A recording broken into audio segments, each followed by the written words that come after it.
Hello friends, today I am going to take modals.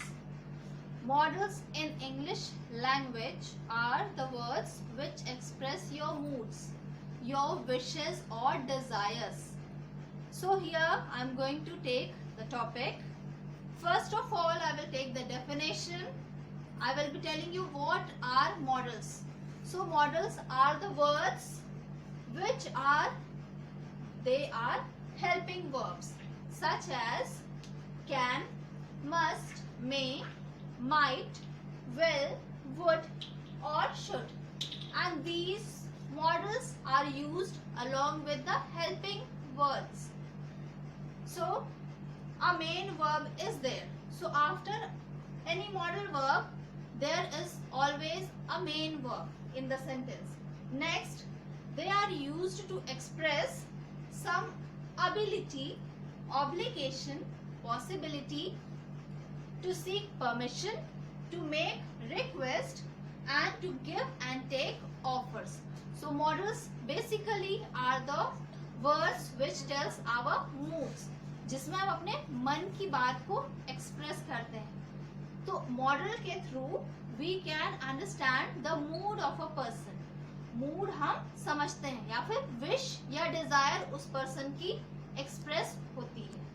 So I will be taking some examples of modal verbs and we will see how they are used. So first I will be taking can. So can is a word which is in present tense. So it can be used to show some ability, किसी की ability show करने के लिए. For example, I can speak 3 languages. That means a person or I can speak 3 languages. It is showing the ability. ये मेरी ability है that I can speak 3 languages. So here can word is used to show some ability. Next is for permission. So can I borrow your pen please? So here permission is being asked. इस sentence में permission पूछा जा रहा है, पूछ रहे हैं कि can I borrow your pen please, क्या मुझे आपका पेन मिल सकता है. सो यहाँ पे हम परमिशन के लिए पूछ रहे हैं. तो next one is for request. So can use करेंगे to make some request, like can I come along with you. यहाँ पे परमिशन लेने के लिए हम कैन का यूज कर रहे हैं कि क्या मैं तुम्हारे साथ आ सकता हूँ या आ सकती हूँ. Next is suggestion. Can we order pizza tonight. ये सजेशन है कि क्या हम आज पिज्जा ऑर्डर कर लें आज रात को. So this sentence is showing us suggestion. Next is for possibility. So some possibilities there that something might happen, या कुछ हमारे नियर फ्यूचर में हो सकता है. When we predict, so it can get cold soon, यानी जल्द ही ठंड हो सकती है या बढ़ सकती है. यहाँ पे possibility शो की जा रही है. Next, to offer, किसी को कुछ ऑफर करने के लिए. For example, I can look after the pup for you, यानी कि मैं तुम्हारे पप का ध्यान रख सकती हूँ. Next one is number 2 is could. Could is only the past form of can. जब हम पास्ट टेंस में किसी चीज को बताएंगे, एक्सप्रेस करेंगे, तो कुड का यूज करेंगे. So first one is to show ability in past. Some ability is being told about which belong to past. I could not speak clearly when I was a child, यानी जब मैं छोटी थी तो मैं clearly नहीं बोल पाती. Next is for permission. Could I leave early today, क्या आज मैं जल्दी जा सकती हूँ. Next is for probability. For example, she could have left it by mistake, यानी वो गलती से भूल गई होगी. Next is for request, to make some request. Could I use your phone to make a call? यानी कि क्या मुझे आपका फोन मिल सकता है कॉल करने के लिए. Next is for possibility, to show some possibility. It could get very hot in Jaipur, यानी जयपुर में बहुत गर्मी बढ़ सकती है.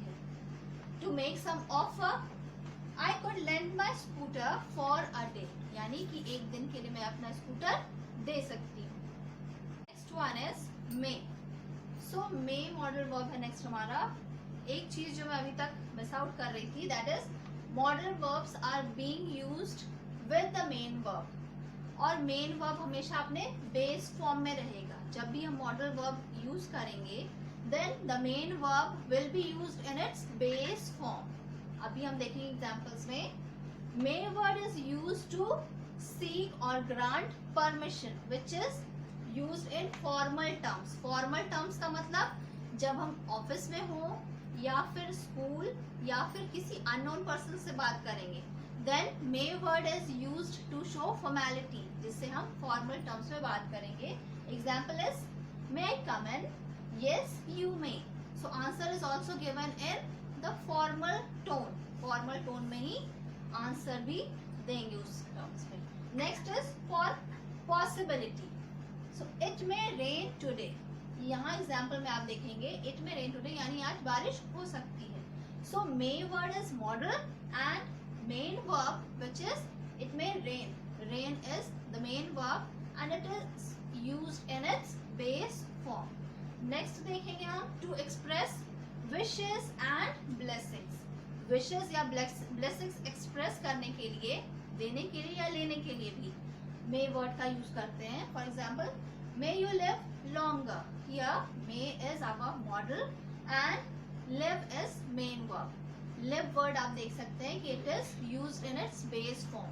बेस फॉर्म में यूज करेंगे। अगर हम इसको ऐसे लिखेंगे may you lives longer, then our sentence will totally become wrong because here this word S is being added. S add करते ही हमारा सेंटेंस रॉन्ग हो जाएगा। तो यहाँ क्लियरली आप ये चीज समझ लीजिए कि मॉडल्स के साथ मेन वर्ब हमेशा अपने बेस फॉर्म में ही यूज होगा। might. Might word is only the past form of may and might is used to express some weak possibility. कोई possibility जो कि हो भी सकती है नहीं भी हो सकती है। Some weak possibility is shown with this word. Example is it might rain today यानी आज बारिश हो सकती है, यानी कि only a bit of possibilities there. Next model verb हम देखेंगे must. It is used as being forced when someone is forced for something or being obliged for something. तब हम must का use करते हैं। For example, we must obey traffic rules यानी हमें traffic rules को follow करना ही चाहिए, यानी we are forced to do that work, हमें ये चीज करनी ही चाहिए। Next is for advice. Advice अगर किसी को देना हो तब हम मस्ट का यूज करते हैं। For example you must see a doctor यानी तुम्हें डॉक्टर को दिखाना चाहिए।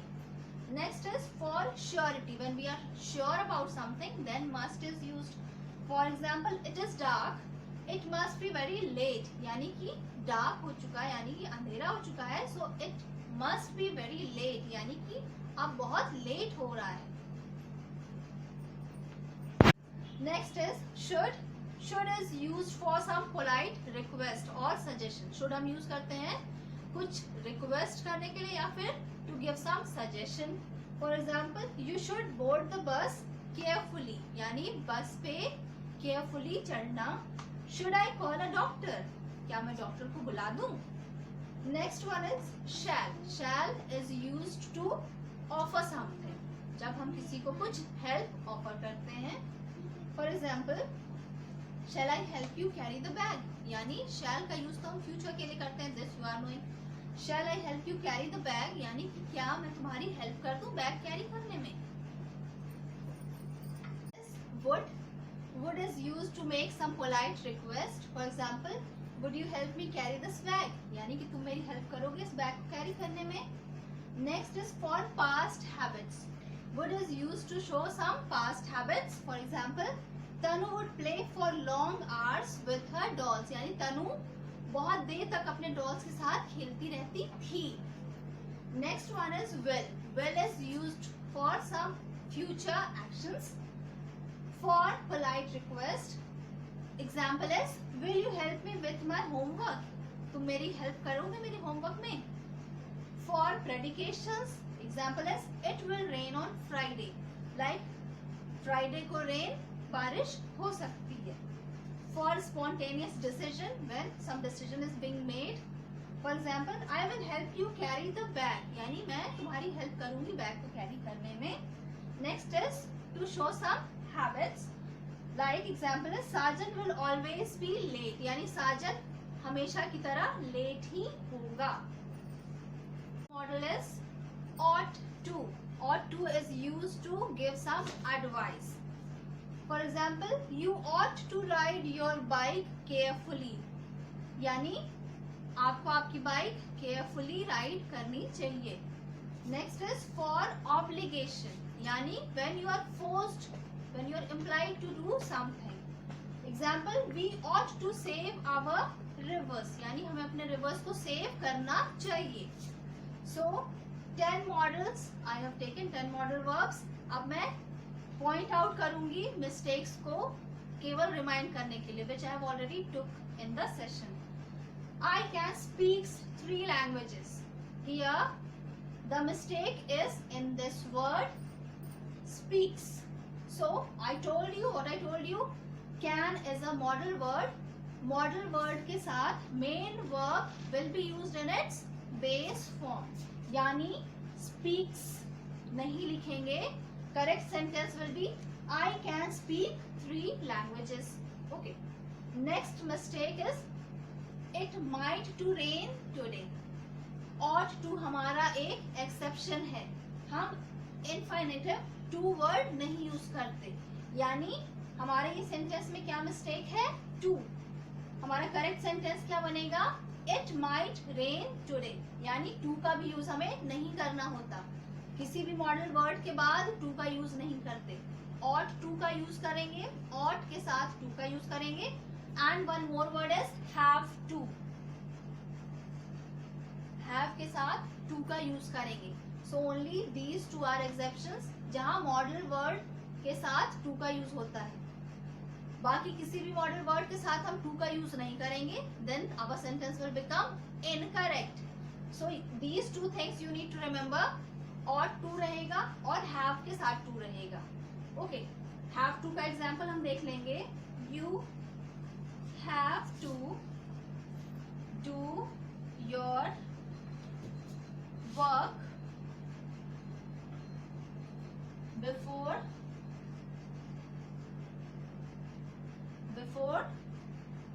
the last moment. यानी लास्ट मोमेंट से पहले आपको आपका वर्क फिनिश कर लेना है. have to का यूज, have के साथ to का यूज हम करेंगे, ought के साथ भी to का यूज करेंगे. और जो रेस्ट मॉडल वर्ड्स हैं उसके साथ टू का यूज नहीं करना है. So these two are the points to be remembered. So that is all from this session of modal verbs. If you have any doubts, अगर आपको कोई डाउट है या फिर आपको कोई क्वेश्चन पूछना है, then please do write in the comment section. Thank you so much for watching.